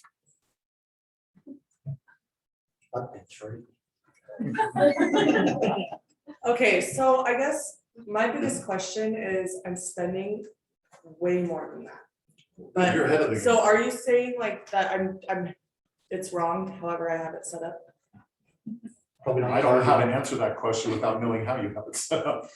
Sure, I guess, I don't know. But it's not necessary to be spending $1,000 a month. It's just gonna get you where you wanna go faster. TikTok. Is it getting you where you want to go? Do you feel like it's working? The leads that I'm getting are just creepers, so. Well, maybe that's the swearing part. No, I'm kidding. I don't know. know. It could be an audience problem. Yeah, I don't think you're set up like an audience. Right. It says You're like probably your generating leads, but you're engagement, not doing things to keep in front of them. yeah, So everybody thinks that lead generation is what they really want until they get into the lead generation business, and then they realize that's not what they really want. What they really want is a qualified lead. yeah. And then what they don't realize is that the way that that happens is through a relationship. So again, no matter where the leads come from, whether it's Facebook, Zillow, Realtor.com, I don't care. It's the same process. You've got to warm them up. So when I start generating leads for my clients, I always tell them at the bottom, they've got to be prepared for at least 90 to 120 days of marketing. Because without that process, all you're doing is generating a name and they don't care about you. They're going to care about you in the follow-up that happens afterwards. That's where the qualified lead comes from. But nobody wants to hear that because they want to flip a button and think that everybody's ready to buy a home today, and that's not the reality. I think that's probably what it is. You're generating the leads, but you're not retargeting. You're not nurturing those leads. You're getting new ones, and they're not seeing you again and again and again. Yeah. Nurture. That's my biggest follow-up is the takeaway name from of what the he's game. been talking about is those lists that say, hey, you did this, so I'm going to hit you again, and then again, and again. Who creates that list? You're probably just putting in your demographic of the people that you want to see you're at, and then you're not doing anything else with them. They saw it, but it's a one and done. On my YouTube channel about a month ago, month and a half, something like that, I recorded a video that the title of it was something along the lines of why you don't want hot leads. As weird as that sounds, right? And the whole premise of the video was if they are ready, qualified, ready to go buy a home today, that's somebody else's lead, because how did they get qualified? Exactly. They were already working with somebody. That's not who you want. You want the person that's just starting the process, but it's going to take time to get them there. Because if it's a hot lead, they're probably not using you. They're probably working with the person that got them to that. Yeah. So again, like I said at the beginning of today's class, what I'm showing you is not a magic bullet. It doesn't fix things overnight. It's going to take time. There's a little bit of repetition and process to it. But once that pipeline is built, this will fuel the rest of your career. Does that make sense? Mm-hmm. So with all that being said, now to answer your question, yes, we just set up tracking mechanisms. So again, it's the custom audience screen. This time it's based on people watching videos. There's different settings that we can use. You can set it up to where it tracks people who have watched even as little as 3 seconds of your video. Now, I don't recommend that setting because with most people, when they watch a video on their mobile device, because it's going to, in most cases, autoplay, if they spend 3 seconds trying to figure out what the video even is, and then they're like, oh, that's dumb, and they, that's not really the person we want to be in front of. The metric that I normally use is 25%. The thought process being, if they are watching at least a quarter of the video, then that's somebody that's more likely going to be interested in what it is that you're talking about. So again, we can set it up to track specific videos or all of them. Again, unless there's a compelling reason to do something different, my recommendation is use all of them. And then that's what we call it. Any video views 25%, 365 days. That tells me who that group of people are. And again, anybody that has watched any of those videos, even retroactively, if you've been doing videos in the past, the moment you set this up, you can track those videos as well. So huge, huge fan of videos, highly, highly, highly recommended as part of your marketing strategy. Questions on videos? Perfect. I got one. Yes. Is there a time preference on how long the video should be? Can it be Yes. too long? Yes, as long as it takes you to talk about them. So it doesn't. Honestly, my experience is, so most of the videos that I shoot for my business on my YouTube channel, they're tutorials in nature, showing people how to do what I'm teaching, right? So if you're looking for the how-to click-by-click stuff, then go check out my channel. You'll see, you can probably see way more than you ever wanted to. But most of those videos are 10 to 15 minutes, just because of the nature of what I'm talking about. But if it's something people are interested in, they're going to watch the whole thing, right? So my advice to people as far as video length is it should be as long as it takes you to talk about the topic. If you can cover it in 3, cover it in 3. The problem, the area where people run into problems is if you can cover it in 3 and you take 10, then people skip forward, right? If it's something they're interested in, they're going to watch it no matter how long it is. Now, that's the big picture answer. The minute details, Facebook has no limits. It could be an hour-long video, it doesn't matter. Instagram does have limits. So everything that I'm showing you, you can duplicate on Instagram because Facebook owns Instagram. With one check of a box, you can have your ads go to both systems. Sweet. So if you're doing it on Instagram, there is a limit there. 2 minutes is the limit if you're using it for an ad. So if you're dead set on the video going to Instagram, realize you have 2 minutes to work with, otherwise it doesn't matter. Okay. Any other questions on videos? Share with them the boost nugget that you taught me. I was wasting tons of money on boosting and Right. seriously. Good. So this is part of what I cover in the other class, but just because Debbie's nice, I'll cover it. You're fine, Debbie, don't worry about it. Okay, so anybody in here boosting posts? Good, don't ever do that again. Hasn't done much. So the problem with boosting posts is, okay, so big picture. When you're running an ad on Facebook and you go into the ads manager, one of the objections a lot of people give about Facebook ads is that it's very complex. And it is. There's a lot of targeting options. There's a lot of moving parts. And because of the power and the options that they give you, yes, there is some complexity that comes with that. So Facebook, in an attempt to make it easier, they came up with this process called boosting. So if you've ever seen it, when you post something on your page, there's a little blue button that says boost post. And if you click on that, it says for X number of dollars, we'll show your content to X number of people. And all it is a dumbed down ads manager to try and make it simple for people. Okay, that's what they attempted to achieve. But what you got to realize is in that process of simplifying things, they stripped things out. And so the power that you have of picking what you want to do goes away. So anytime you boost a post, it automatically is targeted for engagement. Now, is engagement what we always want to accomplish with our ads? No, sometimes we want to generate a lead. Sometimes we want to get people responding to an event or watch a video. Our ad objective is going to be different depending on the style of marketing we're doing. The first problem with boosting a post is you don't get to pick that. So let's say you wanted to run a lead generation ad where you're collecting names. You cannot do that through boosting a post. That option isn't even available. where I'm talking about one of the most significant parts of your marketing is uploading your list and running ads to the list. Targeting ads like that is also not an option through boosting a post. So for the same money you would spend boosting a post, you could set up an ad and accomplish what you really wanted to accomplish, right? It's not costing anything different. So that's why I never recommend boosting a post, is you just lose options as far as what you're trying to accomplish.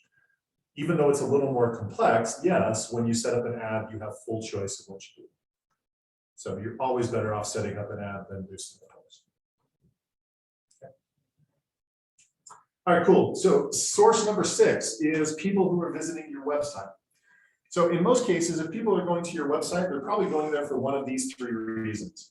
Either number 1, they want to search for properties, they want to take a look at the IDX feed on your site and search for what's on the market.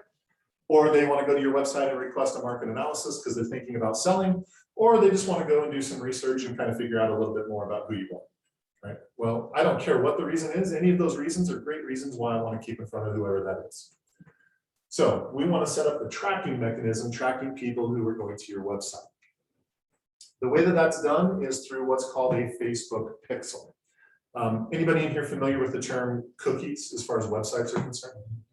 Okay, so cookies are just tracking code, right? It's just tracking who's been to the website, how long they were there, the pages they were looking at, et cetera, et cetera. Facebook has the same thing, it's just called something different. They call it a pixel. And you can take that code, install it on your website, and it will track everything specific to Facebook users who are using your site. Now, the hardest part isn't setting up the tracking, it's setting up installing the pixel on your site. That's the hardest part. Now, when you go to create your pixel, you can do that in 2 clicks. It's super easy. You click create pixel and then you hit confirm. And then with 2 clicks, it's done, right? The hard part is taking that and putting it on your website. So you'll see a screen that'll look something like this, where it'll say, how do you want to install the pixel? So most of you probably have like some kind of a third-party solution, right? There's some company that's handling your website. EXP uses KV Core, I think, right? Mm-hmm. So KV Core is probably one of the better ones in my opinion, but there's tons of videos. If you just go to YouTube and search KV Core and Pixel, right? Facebook Pixel and KV Core. If you search for that, you'll see tons of tutorials on how to install the Pixel in the back office of your website. Probably take you 2 to 3 minutes to do it. Once that's done, you'll be able to track Facebook users who are hitting your website. So highly, highly recommend it. If you've got some kind of third party that has like a tech support or there's an account rep or somebody you work with, then use this bottom option where it says email instructions to a developer. It'll create an email that you can just email to whoever tech support is or whoever, and just let them install it for you, right? That's also equally easy. So however you want to do it, it's up to you, but once you got it installed on your website, this is an example of my website. I've got a little tracking mechanism up here that will track whether Facebook or whether websites have the pixel installed or not. It's the only thing I use that for. And so you'll see a little number like that showing that the pixel is active and it's pulling data.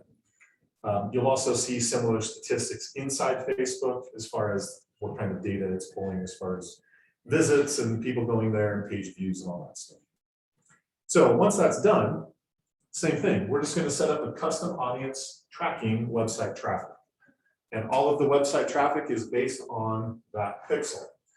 Now with the pixel, Facebook lets us track data for 180 days. This is the other one that's a little short of 365, is based on your website traffic. So that's what I'm going to call this, is website visitors, 180 days. That tells me who this list of people, who they are.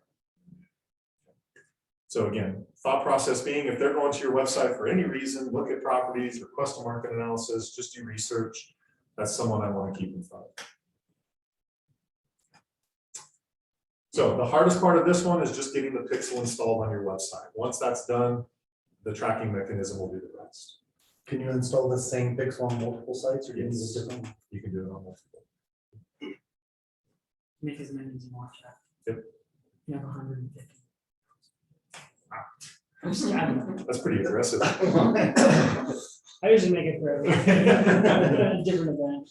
Cool. So questions on the website? Okay, awesome. Oh, weird. Cool. Okay, and then the last one is Instagram engagement. So like I said, Facebook bought Instagram several years back. And so because it's a linked system, anything that we're doing on Facebook, we can duplicate for Instagram. So here's an example of somebody marketing an open house. You'll notice that they had 1,758 likes. We can set up a tracking mechanism that's tracking Instagram engagement, likes, comments, shares, clicks, all that stuff. So it works the exact same way. The difference is it's based on our Instagram business profile. It does have to be a business profile to set this up. So make sure your Instagram is set up that way. And it works the same way. Anybody who engaged with your business the last 365 days. So again, it's measuring clicks, likes, comments, shares. Anybody does any of those things, it will automatically pull them into this audience. So with that, we've now built all the infrastructure for tracking people that are doing various things, watching videos, going to your site, engaging with things, your contact list, and so on and so forth. So now the end result is we've just built this massive database that you can just constantly drip on over and over and over again. That's the whole value of this, is building up that database. So this is the screenshot I showed you at the beginning of class. That client built up this massive database, 113,000 people. And these aren't just 113,000 random names. These are people that have been to his site, watched his videos, clicked on his stuff. They know who he is. And that's a lot of why he's seeing the success and the amount of business that he is. Right? He just built this database and he's just repetitively marketing to it. So going back to what we talked about at the beginning of class, now will probably make a lot more sense. The strategy is, again, what I recommend is doing at least 2 ads per week. 1 ad focused on adding new people to this database, whether it's a lead generation ad, whether it's an ad sending people to your website, whether it's a video, whatever it is you want to do, but we want to have that ad targeted to new people to bring in people into this database. And then a second ad targeting all these custom audiences that we've created. People that have watched your videos, the leads you have generated, et cetera, et cetera. Okay. And then what we do is there's just different types of content we use for those different purposes. In fact, most of these I've already shown you as we progress through the class. I showed you this at the beginning of class. It also probably makes more sense now. So we use specific content to create interest from people and generate new leads, add them to the funnel. We use other kinds of content to build trust, to build credibility, different types of content for different purposes. So let's skip that. So this is just showing you when we set up the ad, when it gets to the targeting section, we're just going to use all those different custom audiences that we've created, right? That becomes the targeting for the ad. So just to kind of wrap up, this quote from Barbara Corcoran. I think most of you probably know who Barbara Corcoran is on Shark Tank. She started out in the real estate industry, but anyway, she says, when you're building a business, you're either all in or you're not. The reason I like to finish up with this quote is a lot of times when I teach classes and people see what's possible, they get excited and they're like, oh, that's really awesome. And then guess what they do with that information? Yeah, exactly. So that's why I end with this quote, right? If you've seen something that makes sense to you, if you've decided that marketing to your database is a pretty good idea, be all in, right? So is there a little bit of tech involved and is there a little bit of new knowledge here? Sure, it's going to take you a little bit to figure it out, but make the commitment, right? Because that's the only way you're really going to push through that. If you've seen something you liked, whether it's in the class or some other idea, just be committed to that because that's what's going to make the difference in your business. As a free resource, I mentioned this earlier. So if you're looking for the how to do a lot of the stuff I've shown you today, you'll find that on my YouTube channel. So shameless self-promotion. This is my YouTube channel. It's just my company name and my name, so feel free to go there. You'll see tons of videos on how to set up your business manager, your ad account, how to run ads. Everything is there. So feel free to check that out. But other than that, that is the class. So if you have any other questions, happy to answer it.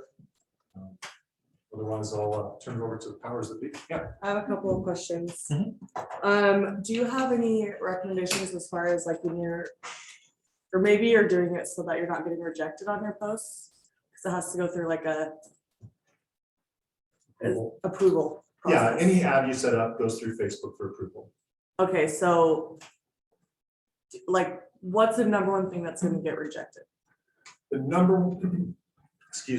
one reason why ads get rejected is they're not checking the box that says special ad category. Okay, So Facebook implemented a anti-discriminatory advertising practice for 4 different industries: real estate, credit, employment. It's the 4th one.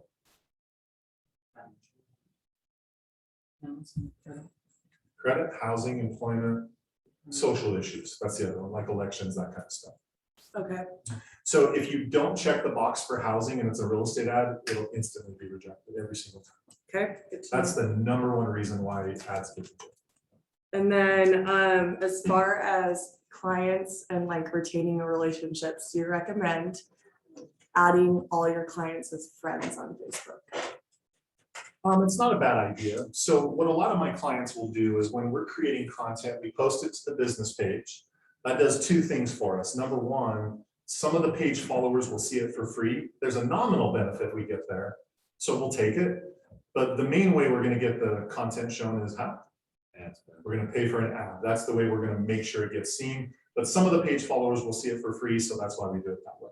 Okay. The second reason why we post it to the business page is that's how we run the ad, because every ad is tied to a business page. What a lot of my clients will do at that point is once they have set up the ad and it's posted on their page, they will share that content to their personal profile so that their friends and family will also see it that way as well. Okay, So that would be my recommendation. So to that extent, if you wanted to send them friend requests and connect with them, it's not gonna hurt you. okay. Yeah. I have a question on the page. Are you doing like a true business page or are you doing more, so you're not doing it to like a celebrity page? No. You're doing true business. Correct. So along with Sammy's question, let's say you don't want to add all your clients on Facebook for whatever reason, you can still add a custom audience with your SOI or something and upload them. Sure. So you're You would not just leave that necessarily friends, person but it off the does list. add- Yeah, it doesn't, when you upload that list, it doesn't add them as friends. Right, but it still markets to them, Correct, but not your personal, just your business. correct. And I actually have a question with that. So with the download of the customer list, is there, I know you're gonna send like templates, but I don't understand how to do that. Like What the, part do you not, like Are uploading the you- list? Is that what you're Yeah. asking? yeah, Okay, what, it said like it needed to be some sort of file. yeah, it needs to be a CSV file. Is that a foreign language to you? Uh-huh, Okay, so in, Already. when you Oh. created a spreadsheet, okay, spreadsheet. there's a way to save the file. It's called CSV, comma separated values is what that stands for. Oh, So when you go to save it, instead of saving it as like an Excel file or something like that, just change the file type and it's a CSV. The funny thing is it looks and functions the same. Exactly the same. It looks and functions the same, but that's the format it has to be to upload into Facebook. So as scary as that sounds, it's just one setting when you're saving the file. I've got a bestie that knows how to do all that. so. Perfect. I might be finding a new bestie because my Excel files do not upload anywhere. Okay, so based on some of these questions, does 2Q lead generation as a company provide some of these services? There might be a reason we know so much about this, yes. Yeah, I'm not allowed to sell during the CE class, but. Yeah, I'm allowed to ask a question, it's my house. Well, I like to make sure everything's above the board, so, yeah, this is a service that we provide, I mean, this is what we do for people. So I know that this is about Facebook, but a question about Instagram. I don't know how much, I imagine you're familiar with that too. But I had my Instagram set up as a business account and I realized that there weren't as many options as with an influencer account, but I still wanted the tracking. So I transitioned mine to an influencer account. So that way I could have some of like more of the different like story options and stuff like that.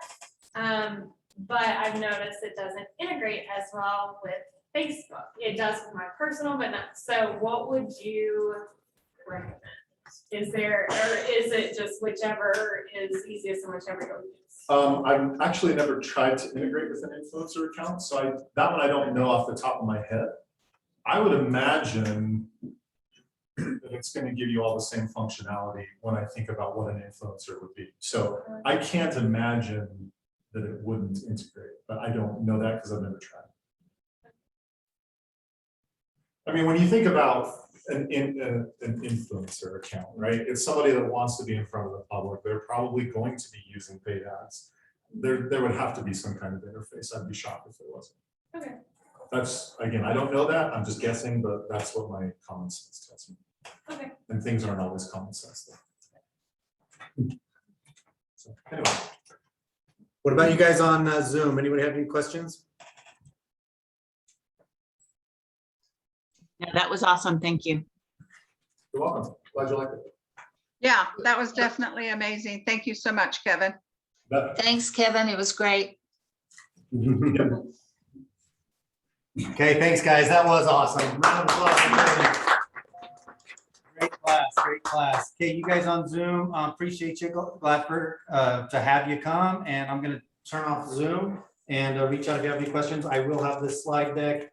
I'm on his contact slide right now. Take a screenshot of that if you want to. Make sure you save that. Otherwise, Yeah, will you send us the recording, Jeff? I will. Awesome. Thanks. Okay, see you guys.